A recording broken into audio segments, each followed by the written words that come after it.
Brought to you by the Las Cruces Sun-News. This is Straight Shooter.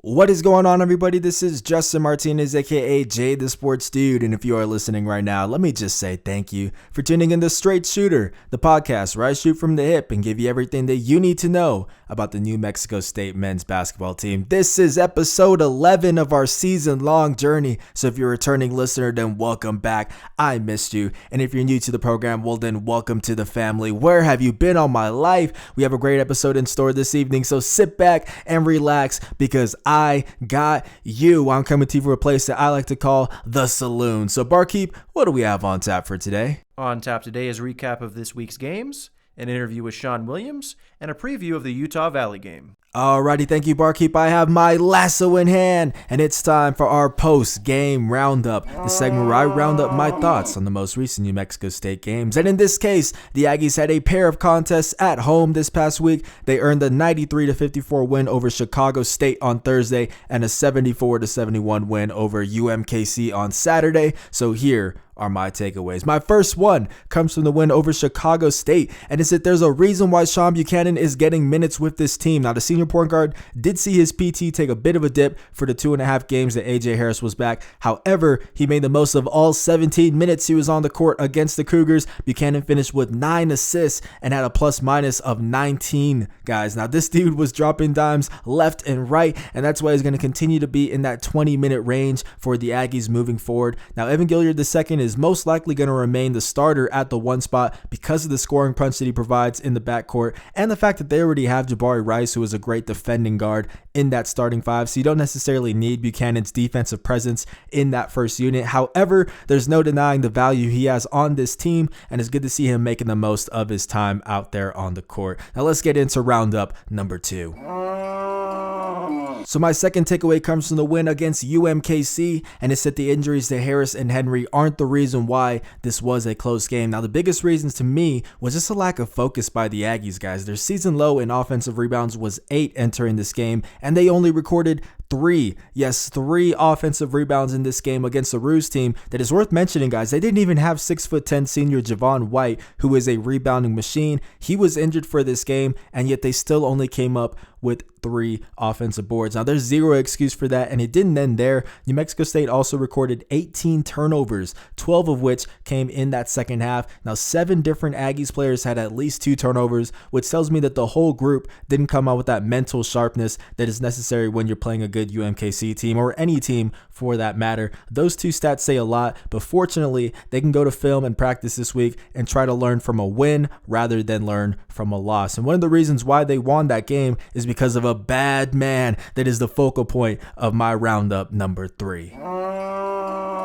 So my third and final takeaway also comes from the UMKC game, and it's that this is the Terrell Brown that New Mexico State needs. Now, we all know the story by now. It's not new. Brown has been dealing with a strain groin all season, and that's really not a cop-out. This is an injury that can get re-aggravated and linger with you, so it definitely is still affecting his play. However, Brown easily had his best performance of the season on Saturday as he erupted for 18 points on 7 for 11 shooting, 3 for 7 from deep, by the way, in 27 minutes off the bench. Now, he hit one big shot after another in that second half, and this is becoming a trend now. So Brown entered conference play averaging 4.3 points per game while shooting 16.9% from behind the arc. However, in conference play, the senior is averaging 12.3 points per game on 44% shooting from behind the arc. Now, this takeaway isn't me saying that Brown needs to get into the starting lineup, because that doesn't really matter. I've kind of said that repeatedly, and Jans has said that repeatedly. It's about who finishes the game, which Brown did. The takeaway for me is just that the Aggies really have been playing without 3 contributors from last season, Harris, Henry,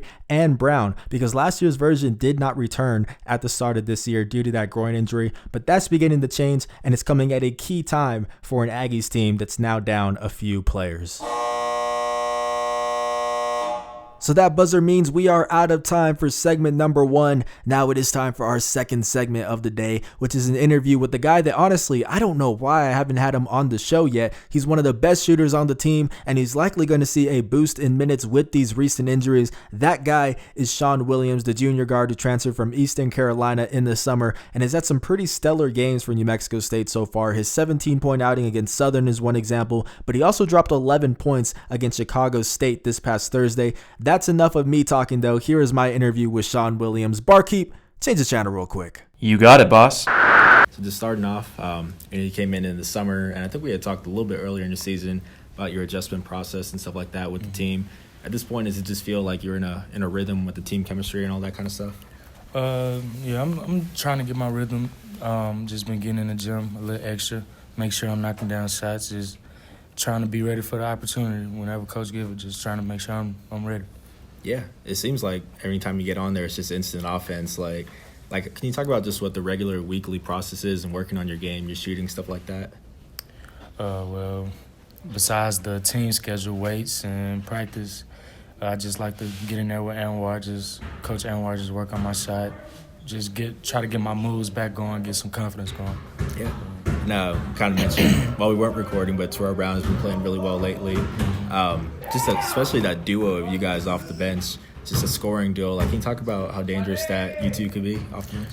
It can be real dangerous, super dangerous. I mean, when I took my visit here, we was watching film on like the team last year.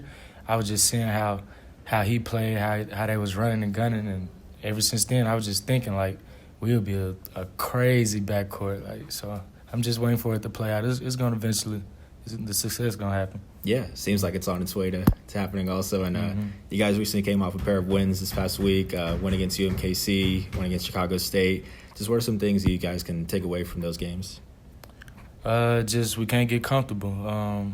We played a good team last night or the other night, but I just felt like we got comfortable. We gotta just, like Coach said, we at the top of the mountain and people trying to get up there. We gotta just keep fighting and keep knocking them down. So yeah, can you talk about the difficulties that come with playing a road stretch? Like, because you guys have 3 upcoming road games, just how difficult is it to kind of keep focused when you're out there in the hostile environment every single game? It seems like now. It can get difficult, but with a coach like Jans, and players like us, we kind of older. We're not that much of a young team, so I feel like we'll handle it pretty good. Not that much pressure. How much does that experience kind of help with? It hasn't been the best start to the season. I think you guys were it was about 6-6 at one point. Was there just no panic on the team? Because it seems like obviously you said you guys have a lot of leadership and experience. Yeah, it was definitely panic, but I mean we knew it was going to eventually play out. We were going to figure ourselves out, but yeah, at first it was rough at first. Coaches put a real emphasis on taking care of the basketball. You guys had 18 turnovers in the last game. Is that just something that is more just a matter of focus, you guys think, or just how can you improve that and take better care of it? I honestly have no clue. Like, Coach emphasized it every day. We've been getting better at a couple games. We just, I don't know, we can't get comfortable. It seemed like we got comfortable and we started turning it over. So we just got to sharpen it up. Yeah. And we just heard today that Jabari got Player of the Week. Can you guys talk about how many options you guys have in the backcourt? Because Jabari can score, you and Terrell can score. Sean is a great defensive player. Like, can you talk about this backcourt? It's scary. It's just put all the pieces together. It's going to be a scary sight. Yeah, definitely. And I liked it in all of these interviews. My bad. Congrats to my boy Jabari, too. Also, you got to get congrats. And I liked it in all these interviews by giving nickname ideas to the players that I'm interviewing. So if you have some time, I'd like to bounce a couple off your head, see what you think about them. I got you. Okay, so I know you're from Little Rock, Arkansas, right? So I know that one of the areas over there, place around there is Pinnacle Mountain. Pinnacle Mountain, yeah. So how do you feel about Sean Pinnacle Williams? Because also I think you're about as good of a shooter as it gets to the pinnacle of shooting. That's smooth. I like that. You like that one? It's cool. Okay. Now I know you're rocking number 5'5", right? So double 5 reminds you of double barrel. So how about Shotgun Sean? How are you feeling about that one? That one's tough right Kinda there. cold? Shotgun Sean. And I got one more for you. Now, Sean Willpower Williams. How do you feel about that one? Sean Willpower Williams. Okay, I like all 3 of them. 3 for 3? Yeah, 3 for 3. I appreciate that. Which one's your favorite? Just wondering. I like the Shotgun Sean the most. Shotgun Sean? Yeah, awesome, man. Well, that's all that I have for you. I appreciate it. Thank you so much, man. Best of luck on the road. Yeah, appreciate it. Alrighty, guys, so that was Sean Williams talking about how he has embraced one of those off-the-bench shooter roles for the team, what the group can improve on as they get ready for this road stretch, and more. And guys, 3 for 3 on nicknames. Your boy is back after that slight setback with Evan Gilliard II last week. Again, apologies, Evan. But anyways, Sean is saying that he's feeling Shotgun Sean Williams, and personally, that's my favorite as well. But let me know which one you guys are feeling. Either way, that is going to do it for segment number 2. Alrighty guys, so now it is time for segment number 3, which is a preview of New Mexico State's upcoming game. I mentioned with Sean that they're beginning a 3-game road stretch, and that kicks off this Thursday with a game against Utah Valley at 7 p.m. The Wolverines finished second in the WAC regular season standings last year. However, they're off to a 7-11 start this time around, 1-2 in conference play, after seeing 79.6% of last season's scoring either transfer away or graduate this past summer. But don't get it twisted, they still have some firepower, so here are a few players that you need to know about. The first one is Isaiah White, a 6'7" junior averaging 14.8 points per game and 8.5 rebounds per game, both of which are team highs. White is not much of a threat from deep. He's actually only shooting 17.9% in that department, but he can get to the line with the best of them and finish at the rim as well. You want to talk about explosiveness? This is that dude. He's so strong, and he will bully you if you let him, or even if you don't want to let him. I guess that's what bullying is. But look for Ivan Adecoechea to get the assignment and try to contain him both on the scoreboard and on the glass. It's going to be a tall task for him, but White is certainly the biggest threat on this Utah Valley squad. So that is our duel of the day. Now, another guy to watch out for on this Wolverine squad is TJ Washington, a 6-foot senior averaging 12.9 points and a team-high 3.3 assists per game. He is prone to turning the ball over. He has an assist-to-turnover ratio of 0.8, but he's still arguably the team's best facilitator, and that alone makes him worth keeping an eye on. This is actually a great matchup for Jabari Rice, though, who usually is tasked with guarding guys in that 6'4" to 6'5" range. But Utah Valley's two starters, the usual starters in the backcourt, are 5'11" and 6 foot. Not a lot of height to them, so we'll see if Jabari can cause some problems. And finally, my favorite player arguably on this team, the one that intrigues me the most, is Emmanuel Alujapoki. I hope I'm pronouncing that right. This is a 6'8" senior who has 49 blocks to his name, which is only one shy of the rest of the team combined, guys. Let that sink in for a second. I'm not kidding. And get this, he's doing this while averaging only 18.2 minutes per contest. Now talk about efficiency. He has a block percentage of 12.4, which ranks 18th in the country according to KenPom. But look for players such as Johnny McCants and CJ Bobbitt to force him out to that 3-point line, which is something that certainly is out of his comfort range. Now it is time for my key to success for New Mexico State, and that quite simply is to get back to being dominant on the offensive glass. Now the Aggies are 32nd in the country in offensive rebound percentage, while the Wolverines are 267th according to KenPom. But that's been a struggle for New Mexico State lately. As I mentioned in the first segment, the team set a season low for offensive rebounds in the game against Chicago State, which was 8 boards, and then it set another season low in the game against UMKC, which was 3. So those 3 boards actually also mark a low for the team during the entire 3-year Chris Jans era as well, which I forgot to mention, and the previous low was 6, so they cut that in half, guys. Now look for the Aggies to get back on track in what really is the perfect storm to do just that. But now it is time for my prediction, so can I get a drum roll, please?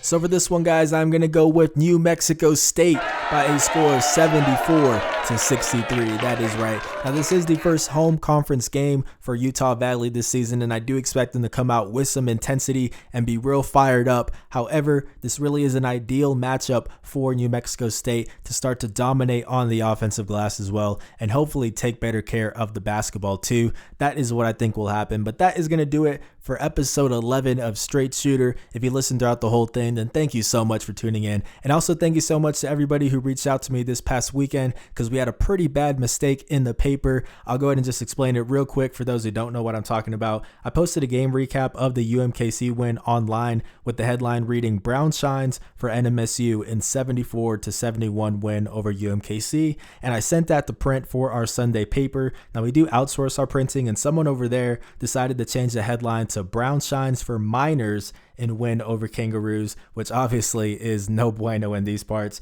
Now, I woke up on my off day on Sunday to a lot of angry emails and tweets and was very confused. I didn't know what was going on, quite honestly. But once I found out what happened and explained it to everyone, then everybody showed nothing but support. Pedro Pistolero, Art Bernal, Austin Gentry, those are just a few people to reach out to me. But thank you to everybody who did. You guys are the best, and that's why I'm always pushing to get out as much content as I can for y'all. But like I said, that is going to do it for episode 11 of Straight Shooter. I'll see you guys next Monday. I'm out.